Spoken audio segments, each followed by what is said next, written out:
एक तरफ हिंदुस्तान हारा है और वो उदास है, दूसरी तरफ पाकिस्तान हारा है, वो भी उदास है। लेकिन दोनों जो कंट्री है वो एक खिलाड़ी को किंग कहती है। एक विराट कोहली को किंग कहती है जो कि वो एक्चुअली में है, उनके नंबर्स बताते हैं, और एक बाबर आजम को किंग कहती है। वो फिलहाल नंबर 1 जरूर बल्लेबाज हैं ओडीआई में, लेकिन इस बार अगर टेस्ट का जो उनका रिकॉर्ड रहा है वो कुछ और कहता है। जी हाँ, अभी आपके सामने बाबर आजम और विराट कोहली की एक छोटी सी झलक रखूंगा और फिर आप बताना मुझे कि इन दोनों खिलाड़ी में से कौन खिलाड़ी वाकई किंग कहलाने के लायक है। क्योंकि ये जो साल रहा है ये डिफाइनिंग ईयर रहा है। ये वो साल है जब विराट कोहली बुरे फॉर्म से जूझ रहे थे और उसके बाद वापस आए थे, और इस पूरे साल में उन्होंने उस वापसी को बरकरार रखा। लेकिन वहीं दूसरी तरफ अगर आप बाबर आजम की तरफ देखेंगे और खास करके टेस्ट की तरफ, क्योंकि फिलहाल टेस्ट मैच चल रहा है, दोनों मैच में वो क्लीन बोल्ड हो गए। अच्छी गेंद थी, लेकिन आप अच्छे खिलाड़ी हैं तो जाहिर सी बात आपको ये बॉल फेस करनी पड़ेगी। लेकिन पिछली 9 इनिंग में जो उन्होंने इस साल में खेली है उस सबको मिला करके सिर्फ 205 रन बना पाए इन पूरे 9 इनिंग में, और एवरेज रहा है महज 22 का। अगर आप एक बड़े खिलाड़ी हैं, आपके पास कोई हाफ सेंचुरी नहीं है, कोई सेंचुरी नहीं है, आप खुद को, आप नहीं कहते हो, आपके फैंस आपको किंग कहते हैं, और आप हैं अच्छे खिलाड़ी, इस बात में कोई डाउट नहीं है, तभी आप नंबर 1 है। लेकिन अभी डाउनफॉल पर हैं, और इस डाउनफॉल पर पाकिस्तान आपसे सवाल कर रहा है, क्योंकि आपके ऑप्शंस के लिए कहीं ना कहीं लुकआउट होने लगा है।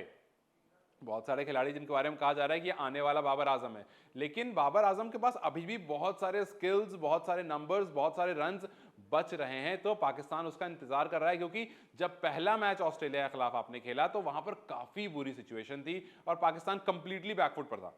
लेकिन जब दूसरा मैच पाकिस्तान ने खेला तो दूसरे मैच में थोड़ा फ्रंट फुट पर आता हुआ जरूर दिखा।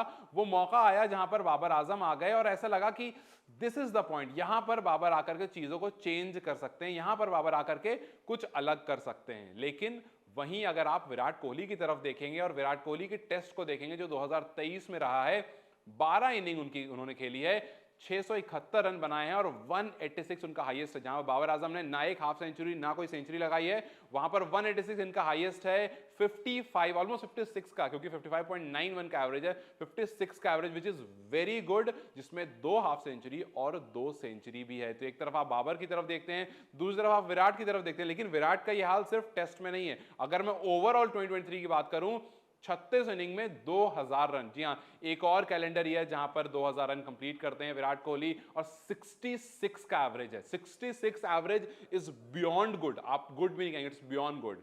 8 सेंचुरी लगा चुके हैं ये और 10 हाफ सेंचुरीज। और अगर आप बात करें वर्ल्ड कप की, जिस तरह से इन्होंने वर्ल्ड कप खेला, जिस तरह से इन्होंने आईपीएल खेला था, सब मिला जो अगर आप ये कह सकते हैं कि ये एक ड्रीम ईयर था विराट कोहली के लिए। लेकिन वहीं अगर बाबर आजम की तरफ देखेंगे तो ये एक ईयर टू फॉरगेट था बाबर आजम के लिए। तो खैर, दोनों देश के दोनों किंग, लेकिन एक का फ्लॉप ईयर रहा और एक का बिल्कुल हिट ईयर रहा। ये साल खत्म होने वाला है, हम उम्मीद करते हैं कि विराट कोहली एक इस फॉर्म को कंटिन्यू रखें आगे आने वाले, क्योंकि टी20 वर्ल्ड कप आने वाला और बहुत सारी टेस्ट सीरीज आने वाली है। हालांकि आने वाले साल में हम सिर्फ 3 वनडे खेलेंगे, तो वनडे में बहुत कुछ देखने को नहीं मिलेगा आपको, लेकिन बहुत सारी टेस्ट सीरीज है और इस सब में हम उम्मीद करेंगे कि जो विराट कोहली की नंबर ऑफ सेंचुरीज हैं वो थोड़ी बढ़ जाएंगी, क्योंकि वो थोड़ी कम अभी रह रही है। सचिन तक पहुंचने के लिए बहुत सारी सेंचुरी मारनी है। वनडे में आप काम कर चुके हैं, होप एंड वी होप के ओडीआई में भी, टेस्ट में भी वो काम हो जाए। और दूसरी तरफ बाबर आजम, वी होप कि वो भी वापस से फॉर्म में आए, बेहतर खेलें और ये जो साल रहा है इसको ना दोहराएं। आप बाबर के फैन हैं या विराट के, मुझे कमेंट सेक्शन में अपनी राय जरूर बताएं।